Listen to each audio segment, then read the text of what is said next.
Assalamualaikum warahmatullahi wabarakatuh. Perkenalkan, kami selaku Ketua Umum Lembaga Bantuan Hukum Wartawan yang cabangnya telah dibuka di beberapa kabupaten kota di Indonesia.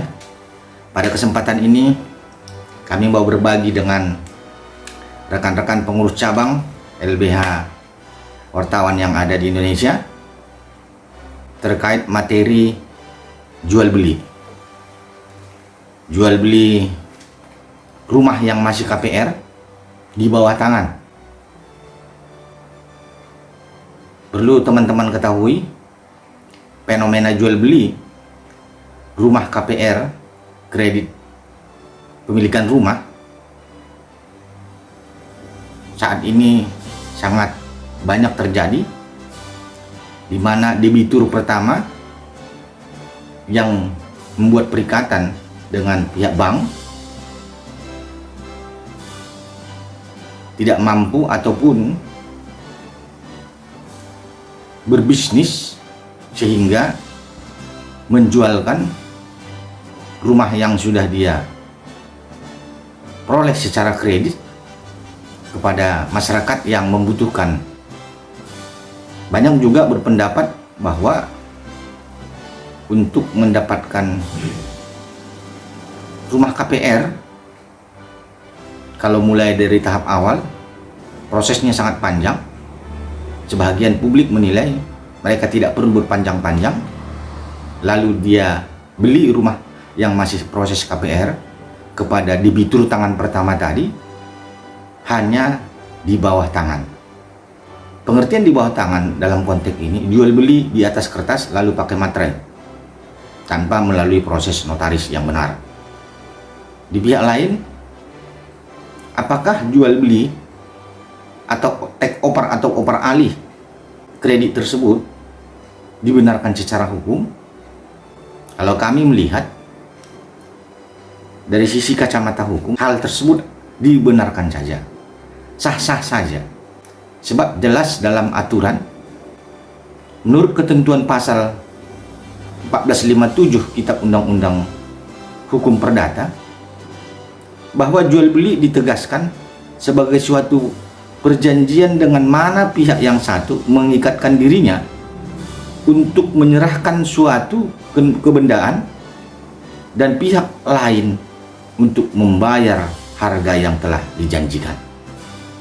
Itulah pengertian jual beli. Tentu dalam konteks ini publik masyarakat yang men-take over ataupun jual beli rumah yang masih dalam proses kredit tersebut, sudah terjadi jual beli di antara mereka. Namun jual beli tersebut benar tidak melalui aturan ataupun perundang-undangan yang telah dibuat oleh pemerintah terkait dengan peraturan pemerintah mengenai jual beli tanah ataupun jual beli rumah. Terlebih rumah tersebut juga masih dalam proses kredit. Hari ini sekitar jam 11 siang, yaitu tanggal 10 Februari 2022, teman saya kebetulan, teman satu SMU, beliau tinggal di daerah Bekasi. Beliau WA saya lalu telepon, beliau konsultasi terkait masalah jual beli yang memang dialami ataupun dilakukan oleh dia dengan pihak debitur pertama, di mana rumah KPR tersebut pada saat itu proses pembayaran kreditnya baru berjalan 2 tahun. Sehubungan karena baru berjalan 2 tahun, menurut keterangan teman saya tersebut, pihak notaris tidak berkenan untuk take over melalui PPAT. Alasan dia, minimal 5 tahun dulu perjalanan kredit KPR, baru itu bisa di take over lalu diproses melalui PPAT. Untuk itu teman saya ini terus mencicil. Dalam perjalanan cicilan sudah lunas, sudah berakhir, Tetapi sertifikat yang ada di bank, pihak bank tidak berkenan memberikan kepada teman saya tersebut. Di pihak lain, teman saya ini mencari debitur ataupun pemilik pertama. Ketemulah dia punya nomor telepon, nomor WA, ditelepon. Alasan dari pemilik pertama tersebut, dia sekarang sudah pulang ke Medan. Lalu ditawarkan untuk agar datang ke Jakarta atau ke Bekasi, ongkos dan lain-lain. Teman saya ini siap untuk membiayai. Faktanya, debitur pertama tadi atau tangan pertama tadi tidak berkenan untuk datang.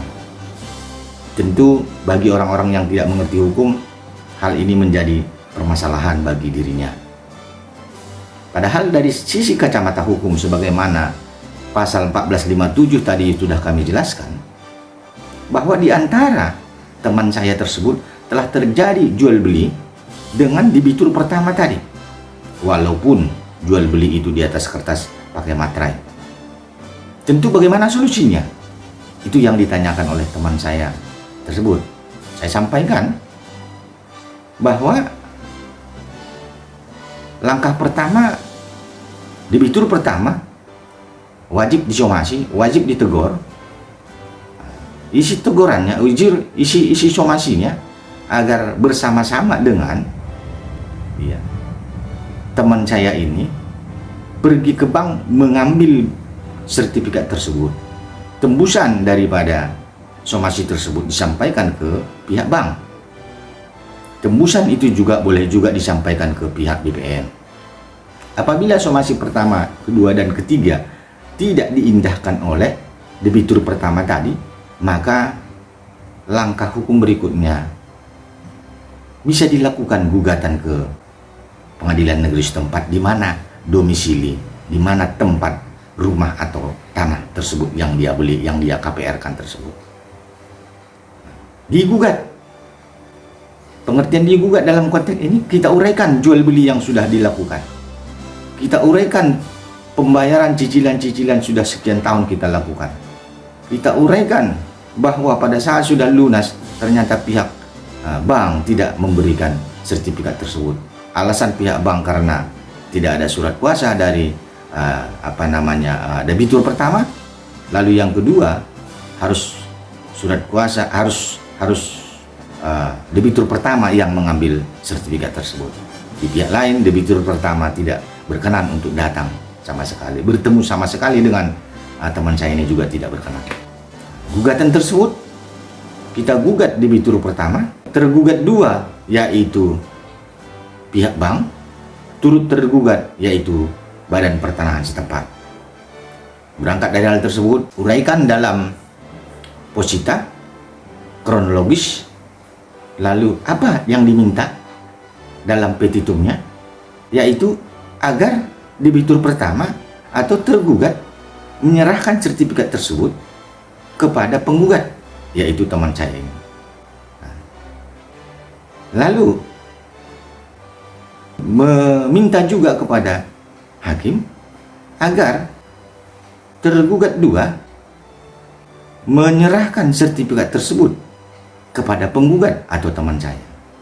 Apabila tergugat satu dan tergugat dua tidak mau menyerahkan sertifikat itu kepada penggugat, dimohonkan lagi dalam petitum agar turut tergugat yaitu Badan Pertanahan setempat menerbitkan sertifikat pengganti sesuai dengan sertifikat nomor sekian.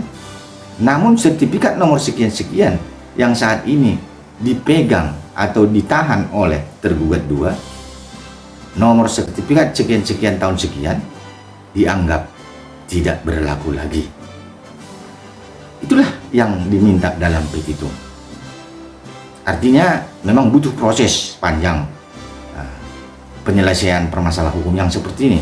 Tetapi perlu digarisbawahi, kalaupun itu sudah terjadi sebagaimana yang dilakukan oleh teman saya ini, maka langkah hukumnya sebagaimana yang kami uraikan tersebut.